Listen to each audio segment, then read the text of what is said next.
What's up, guys? Week 15 in the CFL. College football's here. We get it. NFL, week one, it came and it's gone. We get it. CFL still here. And this is the time to make money in the CFL when everybody's eyes are on the other leagues. Bobby, how are you? Good afternoon. I'm good. I'm good. How are you? Not bad. Not bad. You know, I released the Argos last week, and that was rough. And then my free play over at Wager Talk, from a perspective of my work goes, was fading Bonner. So of course that didn't make the official client card. Like I feel like an idiot. And of course, the free play wins easily, and the Argos embarrass themselves. So from that perspective, not great. But I kind of like this week's card, so I'm feeling pretty good from that standpoint. What about you? How do you feel about this week's card? And why don't we continue to talk about the QBs to start the show off? Well, that's the problem because we got one big QB question in Hamilton, and we can get into that later. Mm. But we don't know. So I got that's your fault for not sending out that Logan Bonner. I told you he was the 35th best quarterback in the I know, league, and he I know. basically looked like it. So we said Jake Dolegala stunk, and I would have taken Jake Dolegala by a field goal over Bonner. So. Yeah, yeah. I mean, so yeah. You mentioned it's weird because I guess they don't have to until Wednesday or Thursday, even sometimes. Now there's no more Thursday, Friday, Saturday, Sunday anymore. Usually once NFL starts, excuse me, they kind of revitalize the schedule. And they kind of mostly stack games on one day, it seems like a lot of the time for the remaining part of the CFL season. But yeah, it's weird right now. And obviously we'll get into it game by game, but it's funny. We always joke around about how in the CFL, with there only being 9 teams, you can go from hating on a team to liking them the next week. And I have a feeling with one team this week that we just talked about, it could be the case for both of us because I think I saw one of your tweets earlier, and I feel the same way as you. And you also have kind of a motivated team as well. But before we jump into Argos Lions, which should be a good one, you had something you wanted to mention just overall about the league. Okay. Yeah, so they've partnered with this like 3 years ago. They partners with this company called Genius Sports. They saw what was going on in the NFL. You saw it yesterday. You saw overall weekend. There's a lot of these coaches know the analytics. They're going in. They're going for it on fourth down. They have these advanced stats, and they decided to partner with a company to bring them that called Genius Sports. And what did they bring last year? We didn't have stats for about 3 quarters of the year. Basic box scores for games. You couldn't tell me how many rushing yards Oliveira had until week 10. They had microchip balls halfway. They only had it for half the games on week one. They got rid of those. I look back at the press release. They have coaching analytics products. And we're 3 years in, and I don't see any of those being used by, well, maybe a couple of them. A couple of the coaches are subscribed to those emails, but there's plenty who aren't. So, and then of course, like the big one, like we all know I don't know if they're involved in the power rankings, but CFL power rankings are known as standings. And this week, the CFL couldn't even get their own standings right. So there's plenty of bad things going on with Genius. They've introduced this simulator, which is trying to tell us that the Alouettes are going to be 7-point dogs if they make the Grey Cup. Even worse, they have the Elks as a 13% chance to win. In reality, they're like 40-1. So maybe there's some value there if you believe in the league. The simulator might make sense if every starting quarterback got injured. But then you'd be saying that the league's scripted, and I only say the league's rigged. So I give them a hard time for all that kind of stuff. But there is one stat that I thought was wrong. It said the Elks have a 73% chance of making the playoffs. But if you look at it, like all they need to do is win 4 games, and they've got Toronto at the end of the year. They've got Calgary, which are basically 2 free spots for them. They just need to split with Winnipeg. If they win both, they don't even need to beat the Riders to pass them in the standings. So I guess that's one thing. There's some sort of light at the end of the tunnel for this Genius thing, but it's just frustrating to see when they're giving anybody. I'm not into analytics, but I do have a little bit bigger than a pea brain, I'd like to think. And it's kind of, I don't know, it's insulting to anybody who can look at basic numbers and percentages and have them being touted as this great statistical analysis company, where they're 3 years in and it's been a disaster for all 3 years. Well, first of all, I love the rant, and I couldn't agree with you more. If you're going to partner with these companies, you have to make sure the data is accurate. If you're going to give us the numbers, they have to be. If you're going to partner with FanDuel, if you're going to partner with this company, you can't have your betting partner have this team listed at X percentage to win the Grey Cup when this other company is giving you a graphic to post on Twitter saying they have a 17% chance to win the Grey Cup or whatever it may be. It's just two different types of things. And I feel like that's the big thing for people. When you first get into sports betting, you think, okay, this team's better than that team. Then you realize, no, it's not about who's better. It's about who can cover the spread. But the more you get into betting, the more you have to understand the numbers. And I feel like for us, for example, doing the show, we try and bring up the numbers and things, but it's important for us to mention, hey, this guy's quarterback, he was only 72% or 64, only one passing touchdown in the last 3 weeks. We can mention all that crap that we want, but if their team is being overvalued in the marketplace, it doesn't matter. We're going to bet against them ATS wise. That's why you and I do this show together. We love talking CFL together, but we're talking ATS. So I think it's a really good point. I think that if you're going to have all these companies partnering with betting websites, the data they're giving us in these promotional posts has to be somewhat similar. Like, can't they peek over at FanDuel and be like what you and I were talking about off air together about the Elks Grey Cup chances? Like, the odds they're being given on betting sites compared to the number that they just somehow pulled out of nowhere, it doesn't make any sense. So it is interesting. And you talk about the stats, of course, as well. I still find it crazy that I can't pull up my score app and see stats during the CFL games consistently when you've got companies like Prize Picks, Underdog, and all these fantasy websites that are offering CFL betting, squares, but yet somehow someone has to go on their phone, search up CFL.ca, and go to the game and go to the stats section to sweat out their bet. I used to say, Bobby, oh, well, they don't care about us bettors. Well, they should. If they're partnering with all these betting sites, if you got Davis Sanchez giving out all these picks before games, they should care about betting. So that's kind of my, my follow-up to your statement is that if they don't care at all, they should care a little bit more. If they're going to shove betting down our throat, at least give us some good numbers to bet with. So that's my take. And overall, I feel like we could capitalize on it in the betting market. And it's hard not to kind of reply and be like, okay, guys, like these numbers are completely different than what your sponsored sports book is saying about this. So and that sports book, that's the they problem. can't afford to be wrong either, right? Like, there's your analytics. Like, FanDuel spends money to make sure they're not wrong. Yeah. Just use them. Don't give up 10% of your league or CFL ventures or whatever they did with Genius. Just use your betting partner. Do an implied percentage off the odds. It's easy. Well, yeah, there's a million websites that can give you that information, and it just will help them not look stupid. All right, we got just 3 games to go through. We'll try and find you guys some picks here, sides or totals. If you have not subscribed to the YouTube channel, please do so.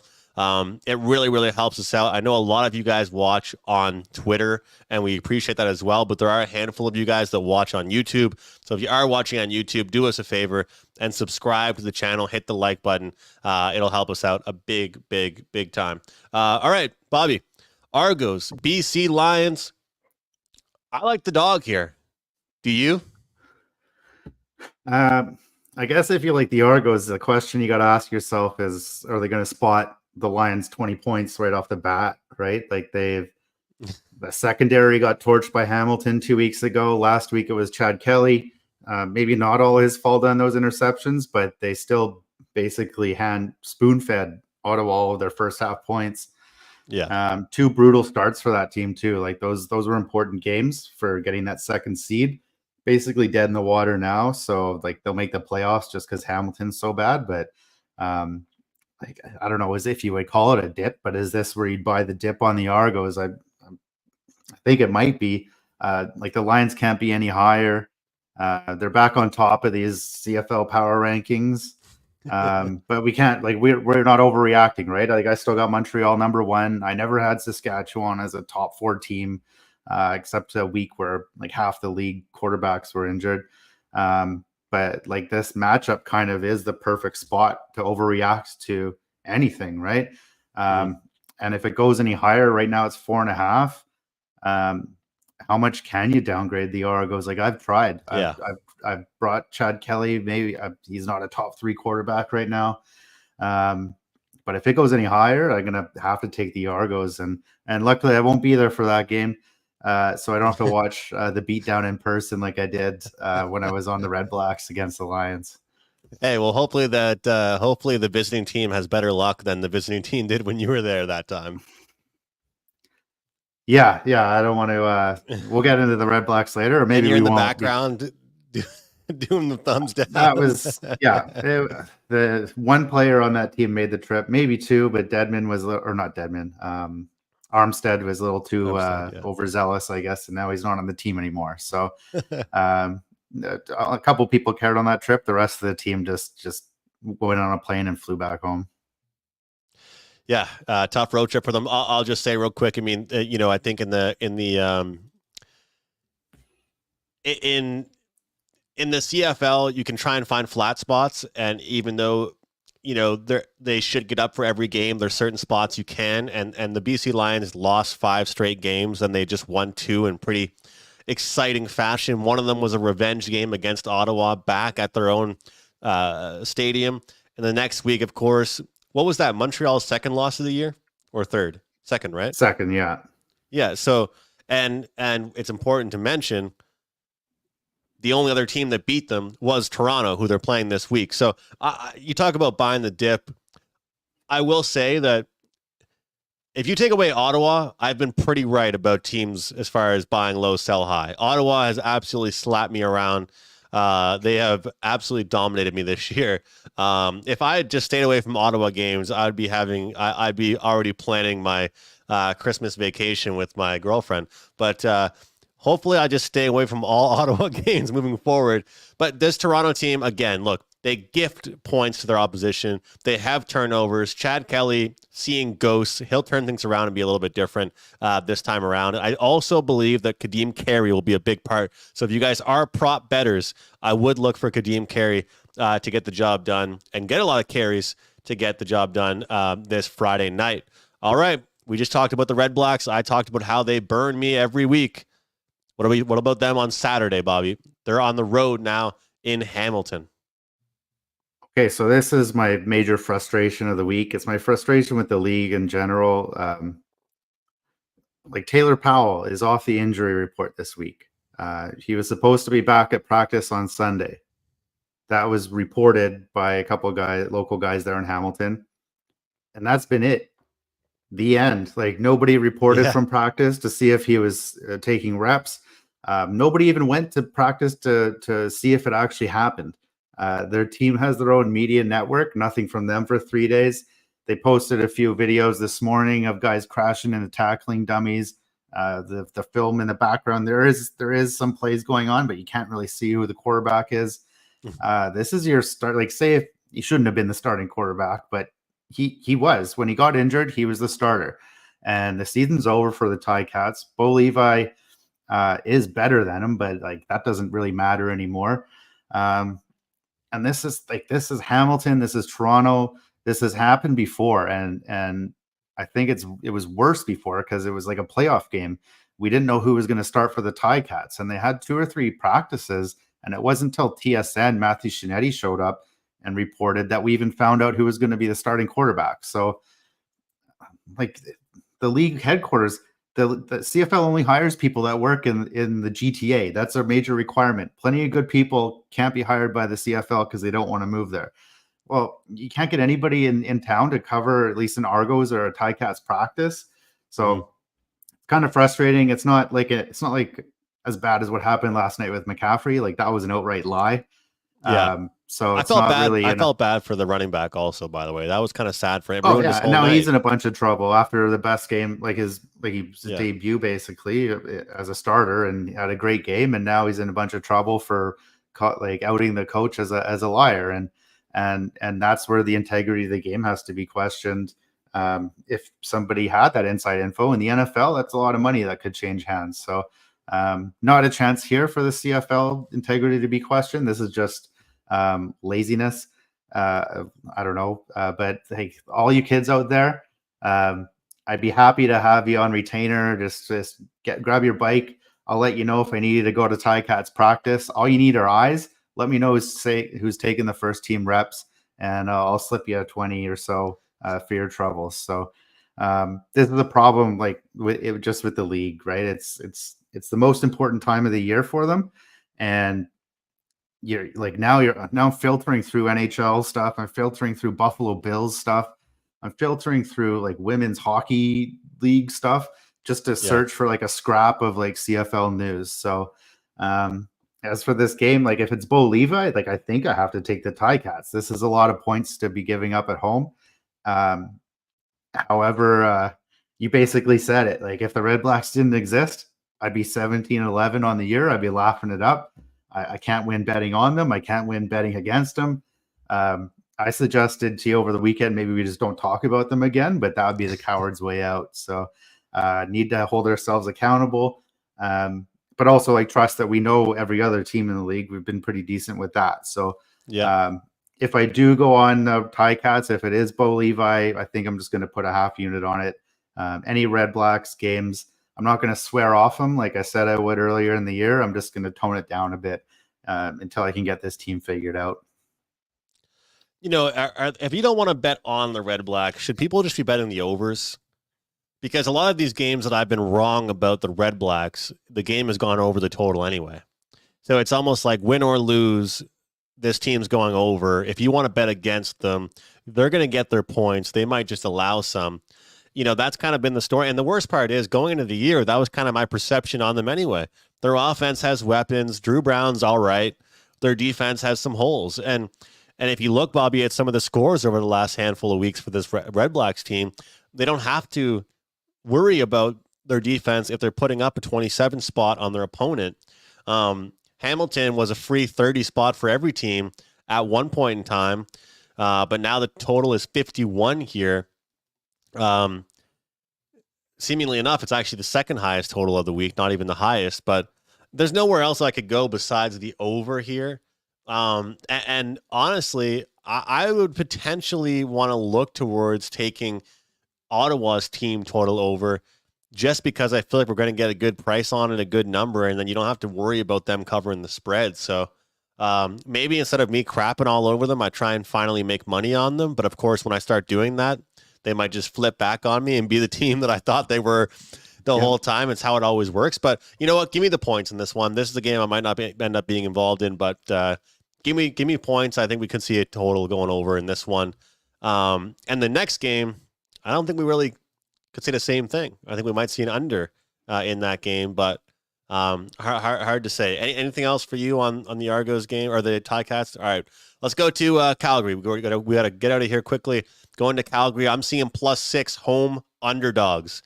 We talked all year long about how much home field advantage matters, which field it matters in. Well, +6 here for the Stampeders team, fresh off getting their asses kicked against the Elks.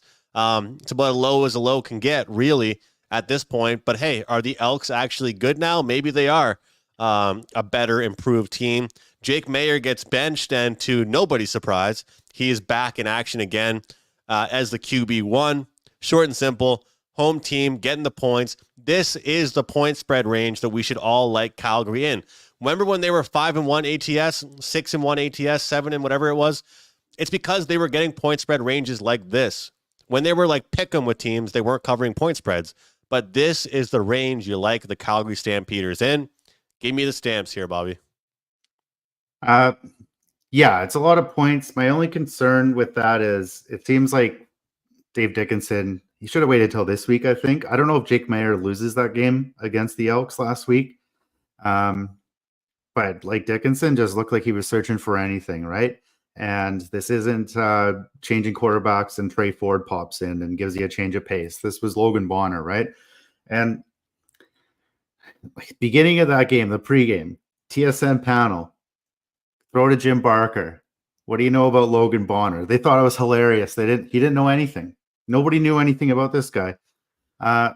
He's only thrown a few passes, sure, but he's played some preseason games. I think one of them was even on TSN. So I don't know. Like, these are the people that can afford to be wrong. They don't, like, who cares if he doesn't know anything about Logan Bonner? Well, we knew about Logan Bonner, and it was never in doubt. So so Jake Meyer was just announced that he's taken first team reps like recently. I thought we were going to have another Hamilton incident here, because Calgary's another one of those teams that doesn't really have a lot of people covering. But I originally thought that the season was over. Dave Dickinson he's just searching for anything. If it was Logan Bonner, I took the Alouettes at 4.5 when it was opening. And as soon as I saw Mayer was starting, I bought back at 6 and just kind of ate the vig as a loss. I think this number should be closer to a field goal if it is Mayer. So I might actually take a little bit more at that +6. I think the like you said, it's a lot of points. Sure, Calgary is kind of season over right now, but if it like 6-7 points, that's a lot to be given up at home. Even in this matchup, you're right. Is this one of those examples where it's just the old classic? You bet against a team one week and you find yourself on them again. It's been an opportunity we've seen a lot this year in the CFL, and it's always a good feeling when you're right. When you can crap all over a team one week and then make money betting on them the next is always a good feeling. Shout out to Book of Chew. He is tuning in live on YouTube right now. Appreciate everybody that's here on YouTube, not just on X. We love everybody, but we're trying to grow the YouTube channel, guys. So move on over to YouTube. That helps us a lot. And as you can see at the bottom of your screen, we are live every single Tuesday here, talking about the CFL all the way up until the Grey Cup. All right, that's it for today's show, guys. We got to head out. My best bet in the NFL, best total play in the NFL is only $5, originally $25, but Tuesdays are now $5 days at Wager Talk. So you guys want to get my best total bet, you can get it for only $5. All right, guys, thanks for watching. We'll see you next time on Coast to Coast.